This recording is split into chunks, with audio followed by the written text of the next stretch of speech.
Good evening student, আশা করি তোমরা সকলে ভালোই আছো। আজকে আমরা ফিটারের বেসিক কিছু এমসিকিউ কোশ্চেন নিয়ে আলোচনা করব, যেগুলি সাধারণত সব ধরনের এক্সামের ক্ষেত্রে আসে। আমাদের প্রথম question, which method is suitable to remove the broken stud very near to the surface? Answer হবে পিক পাঞ্চ মেথড।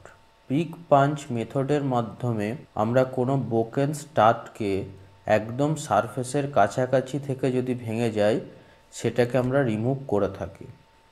আমাদের পরবর্তী question, what is the angle of countersink head screw? Countersink head স্ক্রুর angle কত? Answer হবে 90 degree, যেটা তোমাদের ছবিতে এখানে সুন্দরভাবে দেখানো হয়েছে। আমাদের পরবর্তী question, what is the use of reamer? Reamer আমরা কোথায় ব্যবহার করি? এর অ্যান্সার হবে finish to correct size of the drill hole. একটা ডিল করার পরে কোনো একটা জায়গায় সেই হোলটাকে ফিনিশ করার জন্য আমরা রিমার ব্যবহার করে থাকি, কারণ ডিল করলে মূলত আমরা রাফ হোল পেয়ে থাকি, সেই রাফ হোলটাকেই ফিনিশের ক্ষেত্রে আমরা রিমার ব্যবহার করি। আমাদের পরবর্তী question, what is the purpose of N type twist steel বা type N twist steel? Answer হবে use for normal low carbon steel. এই এন টাইপ যে টুইস্ট স্টিল আমরা ব্যবহার করে থাকি নর্মাল লো কার্বন স্টিলের ক্ষেত্রে। আমাদের পরবর্তী question, which reamer will have a long taper lead? কোন রিমারের লং টেপার রেট থাকে? Socket reamer. অ্যান্সার হবে সকেট রিমার। সকেট রিমার বিভিন্ন সাইজের হয়, যেটা ছবিতে দেখো পাশে দেখানো হয়েছে। আমাদের পরবর্তী question, what is the function of pilot in the hand reamer with pilot? এই যে হ্যান্ড রিমারের ক্ষেত্রে পিলটের ফাংশনটা কি? তাছাড়া এমনিও পিলটের ফাংশন কি সেটাই জানতে চাওয়া হয়েছে। পিলটের ফাংশন কি এবং হ্যান্ড রিমারের ক্ষেত্রেই পিলটের ফাংশন বা কি? অ্যান্সার হবে keep reamer concentric with hole. ঠিক আছে। আমাদের পরবর্তী question, which decide the point angle of the drill? ডিলের পয়েন্ট অ্যাঙ্গেল হচ্ছে যে কোনটার মাধ্যমে নির্ধারিত হয়? অ্যান্সার হবে জব মেটেরিয়াল। মানে কি ধরনের জবকে তুমি ডিল করছো তার উপর নির্ভর করেই ডিলের পয়েন্ট অ্যাঙ্গেল নির্ধারিত হয়। আমাদের পরবর্তী question, what is the drill size of reaming a 10 mm হোল? The under size is 0.2 mm and over size is 0.05 mm। এটা একটা সিম্পল ম্যাথ, যে ম্যাথটা আমি তোমাদেরকে ক্যালকুলেশন করে দেখিয়ে দিচ্ছি। দেখো ক্যালকুলেশনটা আমি করে দিচ্ছি। দেখো আমরা আজকে যে ডিল সাইজের ম্যাথের ক্যালকুলেশনটা শিখব, তা অঙ্কে বলে দেওয়া হয়েছে একটা আন্ডার সাইজ এবং ওভার সাইজ। তা ক্যালকুলেশনের পদ্ধতি হচ্ছে, আন্ডার সাইজ যেটা বলে দেওয়া আছে সেটা যেটা হচ্ছে যে রিমিংয়ের যে মাপ আছে 10 mm, তার থেকে দেখো 0.2 mm মাইনাস করলে আমরা পেয়ে যাব 9.80 mm।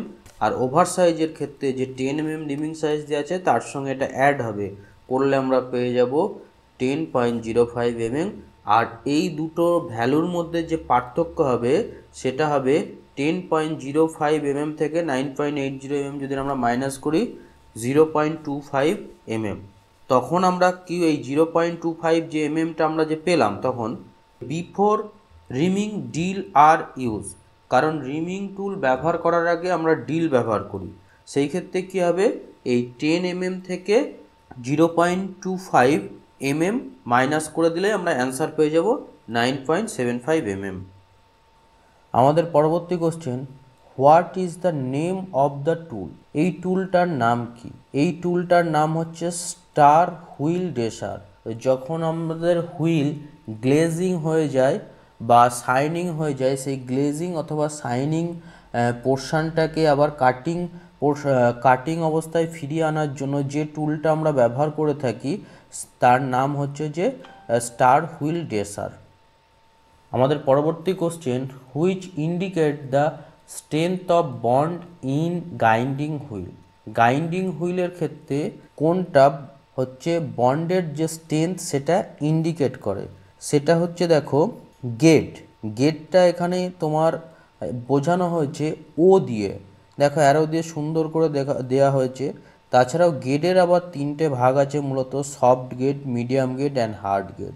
সফট গেট হয় এ থেকে এইচ অবধি, মিডিয়াম গেট হয় আই থেকে পি অবধি, অ্যান্ড হার্ড গেট হয় কিউ থেকে রেস্ট হচ্ছে যে এক্স অবধি। আমাদের পরবর্তী question, what is the name of the defect if the surface of the grinding wheel develop smooth and shining appearance. যখন একটা গাইন্ডিং হুইলের কাটিং যে সারফেসটা স্মুথ হয়ে যাবে, একদম সমান বা প্লেন এবং শাইনিং হয়ে যাবে, মানে চকচকে বা গ্লেজি হয়ে যাবে, এই গ্লেজি হয়ে গেলে এই যে ডিফেক্টটা হচ্ছে গাইন্ডিং হুইলের, এর নাম কি? অ্যান্সার হবে গ্লেজিং। গ্লেজিং কখন হয়?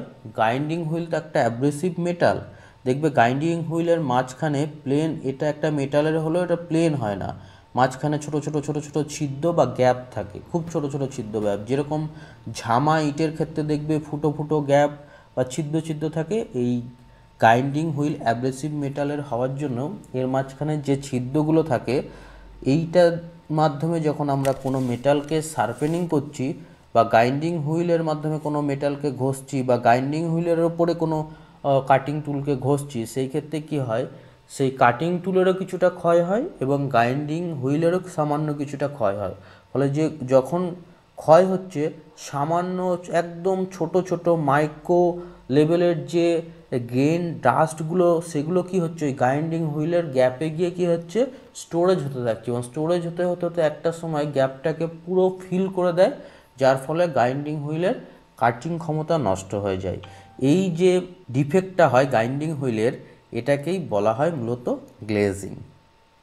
আমাদের next question, why agriculture equipment is made up of wrought iron. Agricultural যেগুলো ইকুইপমেন্ট, মানে চাষের ক্ষেত্রে যেসব যাবতীয় যে ধরনের আমরা ইনস্ট্রুমেন্টগুলো চাষের ক্ষেত্রে ব্যবহার করি, সেগুলো রট আয়রনের আমরা কেন তৈরি করি? খুব সিম্পল, অ্যান্সার হবে করোশন রেজিস্ট্যান্স। কারণ আমরা যখন চাষ করি, চাষের ক্ষেত্রে আমরা কোনো মেটালকে আমাদের জলে ভেজাতেই হয়, কারণ মেটালকে জলে ভেজালেই সেখানে রাস্টিং যে প্রপার্টি সেটা ইনক্রিজ করে, কিন্তু রট আয়রনের রাস্টিং প্রপার্টিটা খুবই কম, মানে খুব অল্প পরিমাণে রাস্ট ধরে বা মরিচা পড়ে, এবং সেটা একটা করোশন রেজিস্ট্যান্স প্রপার্টি থাকার জন্য এটা হয় তার ভেতরে। আমাদের পরবর্তী question, what is the name of the part mark X in blast furnace.